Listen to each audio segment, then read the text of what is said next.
Greetings, friends. It's me, Wayman, and this is another driving video. Probably shouldn't do this, but I'm doing it. I'm paying attention, and I believe I'm doing a lot better than Jesus Freak. Anyways, I happened to see the Rub Shlomo's video on the idea of fate and Christian views of predestination and the whole lot.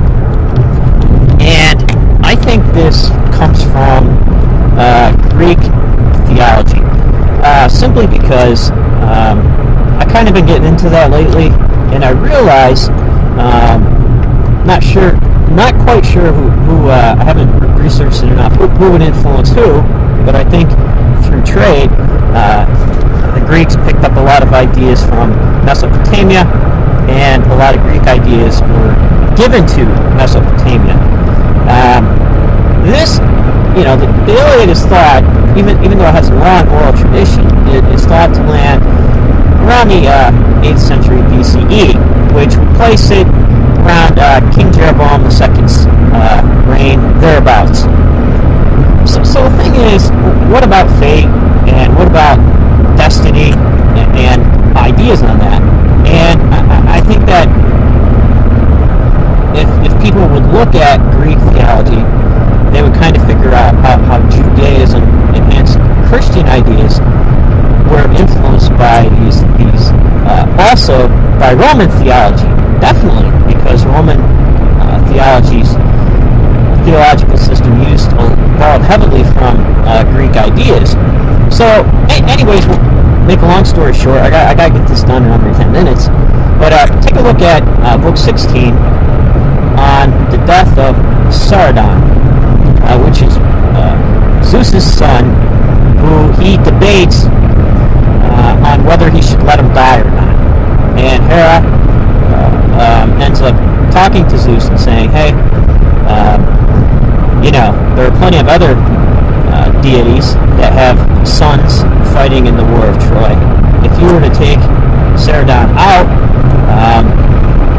and send him home, then other deities might do so also.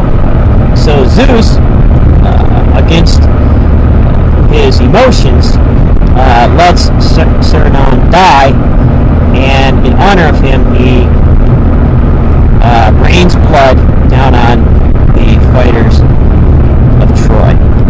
And it's a beautiful story. Zeus is very saddened by this event, and it shakes him up. Also, you get the fate of Ahab from the Tanakh.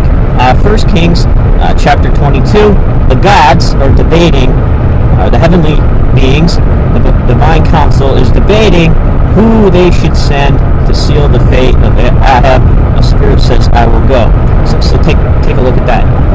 Then also, in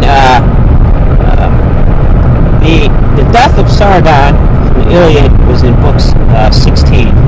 Also, book 22, the death of Hector, where Hector's being chased around the city by Achilles, and the fourth time around, the fate of Hector is sealed because Zeus, there's a debate again whether Hector should be spared or not, and Zeus weighs the fates of both men, both Achilles and Hector, in the scales, the golden scales. Hector comes up short, and therefore it's ordained that he be killed. And the gods leave him, stop their protection of him, and he gets run through with a spear from Achilles and hooked to the horses of Achilles and dragged around the city. So there's an interesting sequence that happens where the same being weighed, or the idea, or the pun, is when the writing on the wall in Daniel against the Babylonian king. Here you have the Aramaic puns of word usage dealing with coins and coming up short and things like that. You can take a look at that in Daniel. It's a very famous idea. Also take a look at, and I believe, the underlying ideas of fates of biblical heroes, especially King Saul.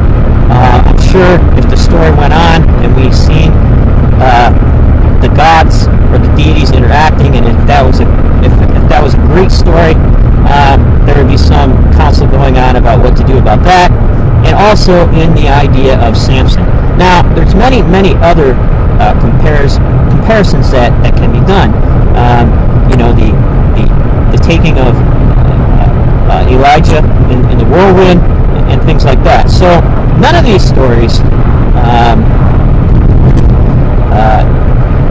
Studying Greek and Roman ideas make these stories a lot more colorful because you can see the roots on where things sprang from, and you can get the idea of the theology on what was going on in people's minds as they looked at the world and themselves and how they interacted with each other and with the divine beings, and how the divine beings acted with one another, with mankind and womankind.